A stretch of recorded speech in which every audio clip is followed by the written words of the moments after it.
사랑하는 믿음의 형제자매 여러분, 안녕하세요.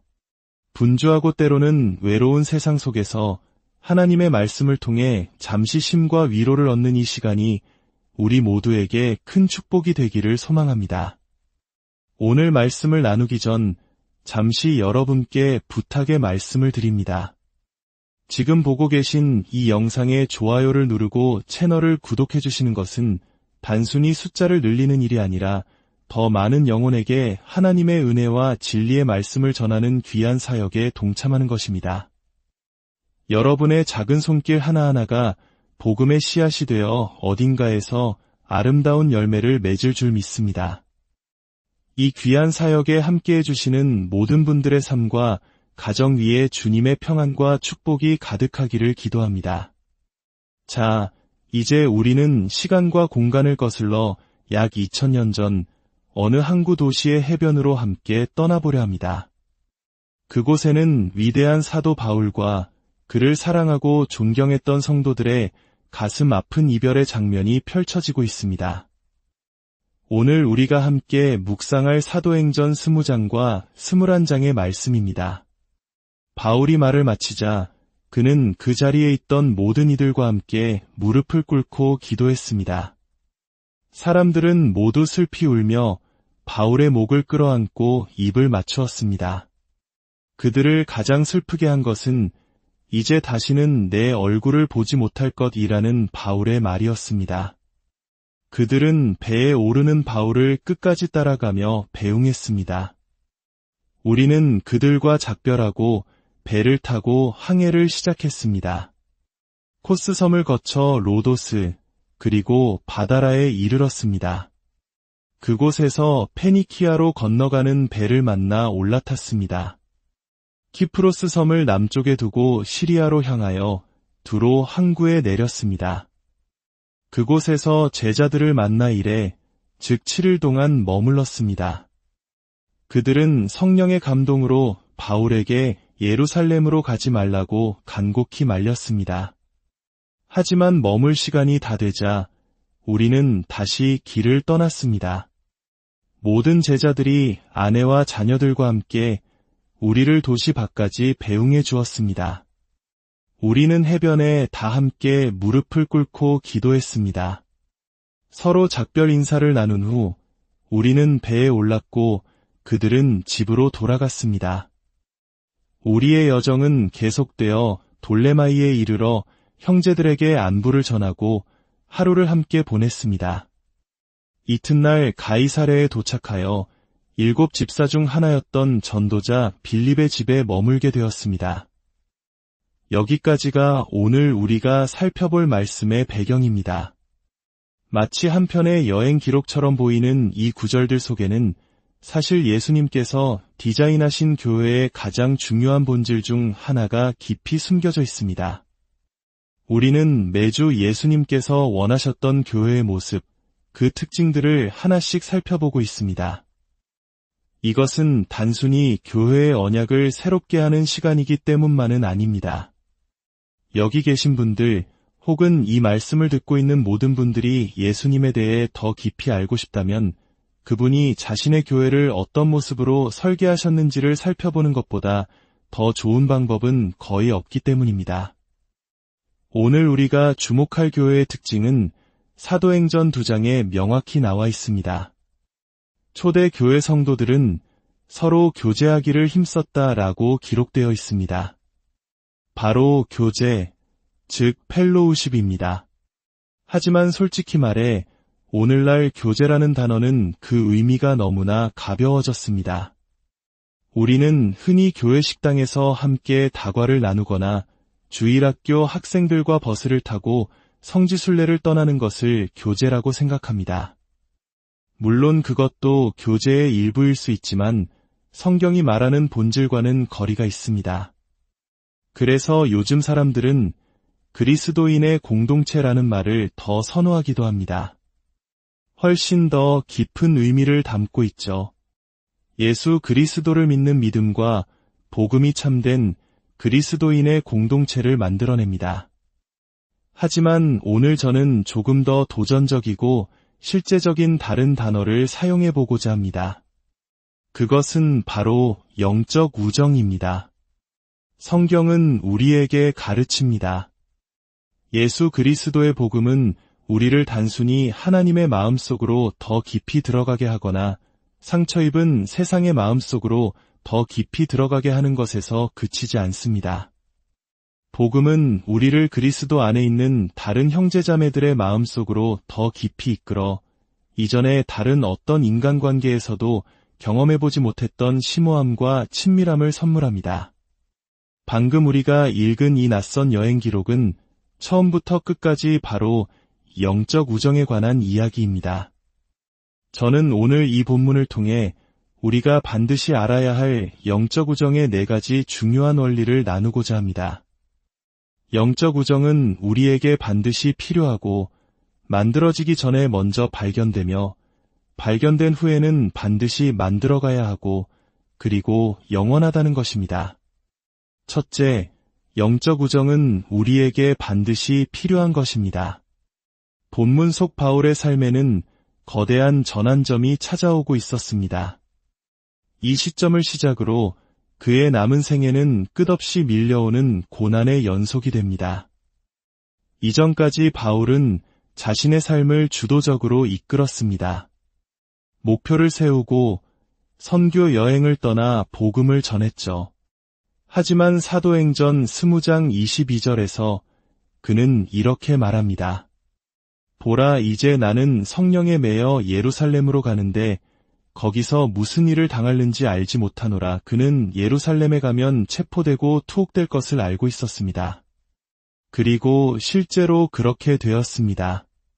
그의 남은 삶은 시련과 탈출, 공격과 위협의 연속이었습니다. 그의 삶은 더 이상 그의 통제 아래 있지 않았습니다.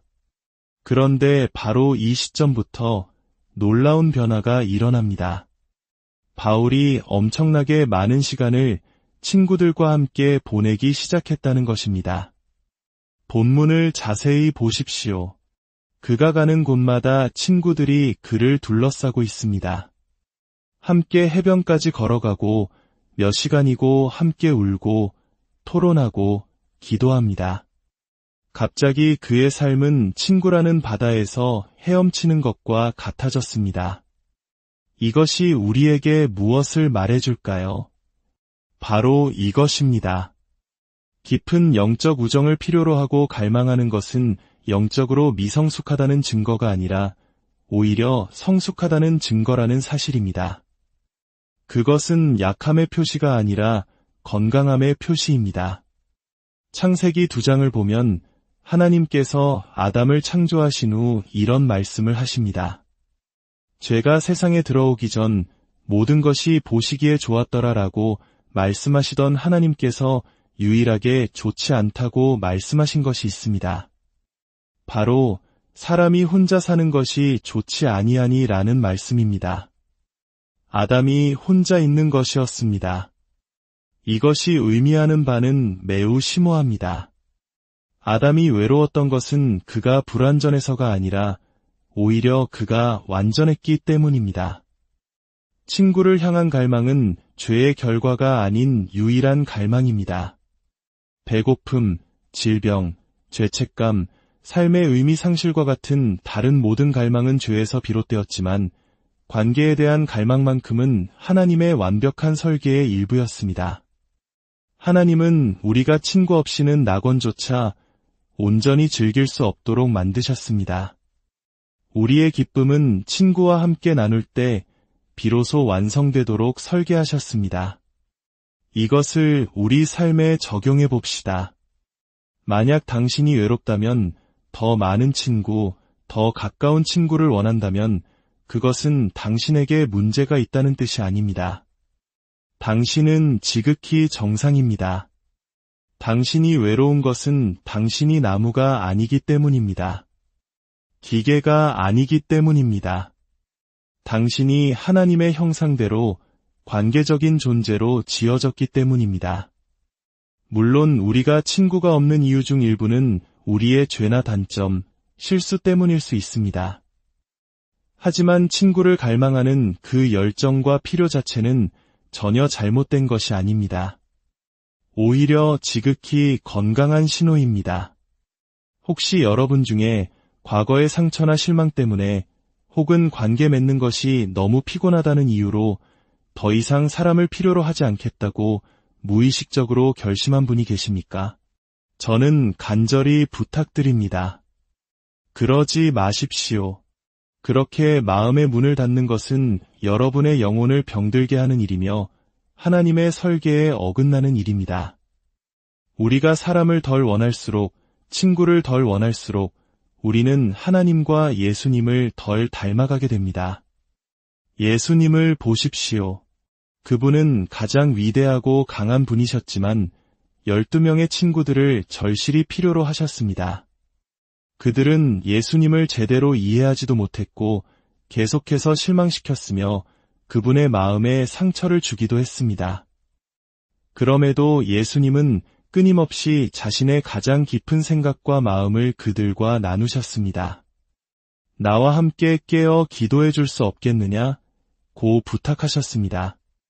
만약 우리가 사람을 필요로 하는 것을 두려워하고 사랑하는 것을 두려워한다면 우리는 창조와 구원의 목적을 잊고 있는 것입니다. 하나님께서 이 모든 일을 행하신 이유는 우리를 그분의 친구로 삼기 위함이었습니다. 우리가 공기의 소중함을 언제 깨닫게 됩니까? 평소에는 공기를 의식하지 않습니다. 하지만 물에 빠져 숨이 막힐 때 비로소 공기의 절대적인 필요성을 절감하게 됩니다. 마찬가지로 우리는 감정적으로, 영적으로 깊은 물에 빠지기 전까지는 친구의 소중함을 잊고 삽니다. 하지만 그때는 이미 너무 늦을 수 있습니다. 고난이 닥쳤을 때 기댈 친구가 없다면 너무나도 비참할 것입니다. 영적 우정은 선택이 아니라 필수입니다. 둘째, 영적 우정은 만들어지기 전에 먼저 발견되는 것입니다. 본문에서 바울이 두로에 도착했을 때 그는 자신이 세우지 않은 교회, 아마도 한 번도 만나본 적 없는 성도들을 만났습니다. 그런데 놀랍게도 그 초면의 성도들은 바울에게 다가와 성령의 감동으로 예루살렘에 가지 말라고 강력하게 권고합니다. 그의 삶에 깊이 관여하고 그의 중요한 결정에 대해 조언합니다. 더욱 놀라운 것은 바울이 그들의 말을 경청한다는 사실입니다. 당신들이 뭔데 참견이냐고 말하지 않습니다. 이것이 바로 영적 우정의 신비입니다. 우리에게는 본래 아무런 자연스러운 유대감이 없는 사람이라 할지라도 예수 그리스도라는 공통분모를 공유하고 있다면 그 안에는 이미 강력한 연결고리가 존재합니다. 그것은 우리가 발견해야 할 보물과 같습니다. 우리 한국인들에게는 정이라는 특별하고 아름다운 개념이 있습니다. 함께 시간을 보내고 밥을 먹으며 쌓이는 끈끈한 관계를 말하죠. 하지만 성경이 말하는 영적 우정, 헬라어로 코이노니아는 이 정을 넘어섭니다. 코이노니아의 본질은 서로를 마주보는 것이 아니라 함께 같은 방향을 바라보는 것에 있습니다. 우정이란 서로의 얼굴을 보며 나랑 친구할래? 라고 묻는 것이 아닙니다. 우정은 같은 대상 앞에 함께 무릎 꿇는 것입니다. 당신도 내가 사랑하는 그 진리를 사랑합니까? 라고 묻는 것입니다. 본문에서 바울과 성도들이 2번이나 함께 무릎 꿇고 기도하는 장면을 보십시오. 이것이 바로 영적 우정의 완벽한 그림입니다. 같은 하나님 앞에 무릎 꿇고 같은 주님을 경배할 때 우리는 놀라운 방식으로 하나로 묵이게 됩니다. 예수 그리스도의 은혜를 경험하는 것보다 우리 삶을 근본적으로 변화시키는 경험은 없습니다. 그리고 두 사람이 예수 그리스도와 사랑에 빠질 때 그들이 과거에 어떤 사람이었든 상관없이 그들은 이미 친구가 되어가고 있는 것입니다. 우리는 모두 세상의 어떤 유니폼을 입고 살아갑니다. 사회적 지위, 학벌, 재산, 외모 등 우리를 구분짓는 수많은 꼬리표들이 있습니다. 우리는 무의식적으로 우리와 비슷한 유니폼을 입은 사람들과 어울리려 합니다. 하지만 그리스도 안에서 이 모든 것은 무의미해집니다. 당신이 세상적으로 아무리 화려한 유니폼을 입고 있다 해도 더 이상 그것을 숭배하지 않고 오직 예수 그리스도 앞에 무릎 꿇는다면 당신은 세상에서 가장 평범한 유니폼을 입었지만 당신과 똑같이 예수님을 사랑하는 사람과 형제자매가 될 수 있습니다. 이것이 복음의 능력입니다. C.S. 루이스는 그의 책 4가지 사랑에서 이렇게 말했습니다. 만약 당신이 친구 외에 아무것도 원하지 않는다면 당신은 결코 친구를 얻지 못할 것이다. 친구를 얻기 위한 전제 조건은 친구보다 더 중요한 다른 무언가를 원하는 것입니다. 당신의 삶에 하나님과의 우정보다 더 중요한 것이 없다면 당신의 삶에 열정과 기쁨, 평안과 생명력이 넘쳐날 것입니다. 그리고 사람들은 바로 그 빛에 이끌리게 될 것입니다. 이것이 영적 우정의 역설입니다. 사람과의 우정보다 하나님과의 우정을 더 중요하게 여기십시오. 그러면 하나님께서 당신에게 좋은 친구들을 보내주실 것입니다. 셋째, 영적 우정은 발견된 후에 반드시 만들어가야 하는 것입니다. 복음은 영적 우정을 위한 최상의 원재료를 제공하지만 그 재료를 가지고 아름다운 조각품을 만드는 것은 우리의 몫입니다. 여기에는 엄청난 노력과 헌신이 필요합니다. 성경에서 교재로 번역되는 코이노니아는 본래 나누다 라는 의미를 가지고 있습니다. 본문이 사람들은 무엇을 나누었습니까? 첫째, 그들은 감정을 나누었습니다. 함께 울고, 껴안고, 입을 맞추었습니다. 감정을 나누지 않고서는 영적 우정을 맺을 수 없습니다. 둘째, 그들은 소유를 나누었습니다. 바울은 가는 곳마다 사람들의 집에 머물렀습니다. 환대는 영적 우정의 필수 요소입니다. 자신의 집과 음식을 나누는 것을 아까워한다면 진정한 친구가 될 수 없습니다. 셋째, 그들은 신앙을 나누었습니다. 끊임없이 주님에 대해 이야기하고 복음에 대해 나누고 함께 기도했습니다. 히브리서 3장 13절은 오직 오늘이라 일컫는 동안에 매일 피차 권면하여 너희 중에 누구든지 죄의 유혹으로 완고하게 되지 않도록 하라고 말합니다. 우리에게는 서로를 위해 복음을 설교해 줄 친구가 필요합니다. 그렇지 않으면 우리의 마음은 죄의 속임수에 빠져 굳어지게 될 것입니다. 넷째, 그들은 결정을 나누었습니다. 두로의 성도들은 성령의 감동으로 바울에게 조언했고 바울은 그들의 말을 무시하지 않았습니다. 물론 최종 결정은 성령께서 자신에게 주신 사명에 따라 바울이 내렸지만 그 과정은 결코 독단적이지 않았습니다. 진정한 친구는 서로의 삶에 개입하고 중요한 결정을 함께 고민합니다. 마지막으로 그들은 시간을 나누었고 삶을 나누었습니다. 바울과 함께했던 누가를 보십시오.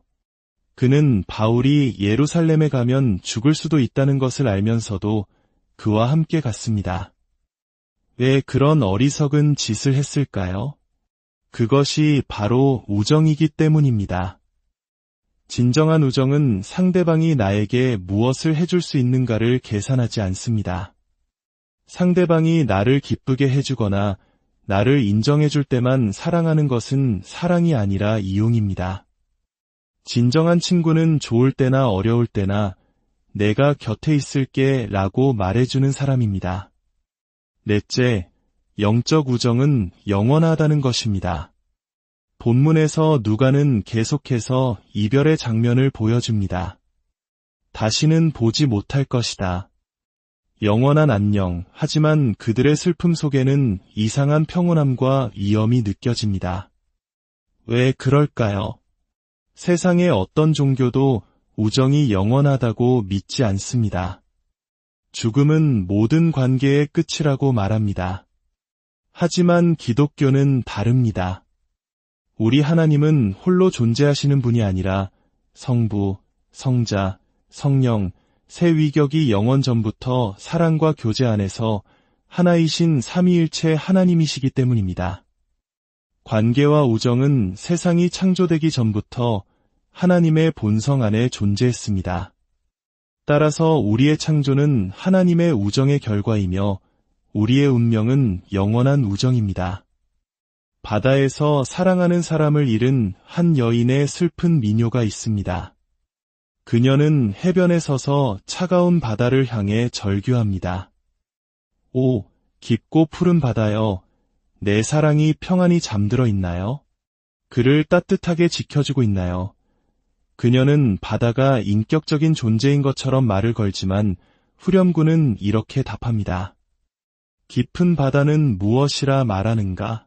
신음하고 울부짖고 거품을 내뿜으며 그저 지친 길을 굴러갈 뿐 바다는 인격이 없기에 그녀의 슬픔에 답할 수 없고 그녀의 사랑을 지켜줄 수 없습니다.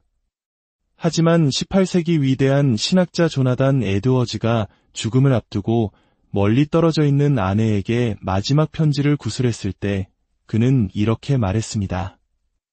내 사랑하는 아내에게 나의 가장 깊은 사랑을 전해주오. 그리고 우리 사이에 오랫동안 존재해온 그 특별한 연합은 영적인 것이었기에 영원히 계속될 것이라고 말해주오. 그렇습니다. 우리가 무릎 꿇는 저 바다 너머에는 온 우주를 창조하신 인격적인 하나님의 사랑의 심장이 뛰고 있습니다. 창조는 우리를 친구로 만들기 위함이었고 구원은 그 우정을 회복하고 영원히 지키기 위함이었습니다. 기독교는 말합니다. 인생의 본질은 우정입니다. 그러니 가서 그 우정을 얻으십시오. 이제 성찬식을 기억하며 말씀을 마무리하려 합니다. 성찬식은 그리스도 안에서 우리가 하나됨을 기념하는 가장 완벽한 시간입니다. 이 시간을 통해 몇 가지를 결심하면 좋겠습니다. 혹시 회복해야 할 우정이 있다면 지금 결단하십시오. 자존심을 내려놓고 먼저 다가가 화해하십시오. 혹시 친구 관계에서 사소한 일로 상처받고 옹졸하게 굴었던 부분이 있다면 모두 주님 앞에 내려놓으십시오. 우리의 우정은 내가 날 얼마나 좋아하느냐가 아니라 우리가 함께 예수님을 얼마나 사랑하느냐에 기반해야 합니다. 그리고 결혼하신 분들이라면 당신의 배우자를 최고의 친구로 만들어달라고 기도하십시오. 우리 주 예수 그리스도 우리를 먼저 친구라 불러주신 그분의 은혜로 우리의 모든 관계가 회복되고 하나님과의 우정이 더욱 깊어지며 서로를 향한 영적 우정이 풍성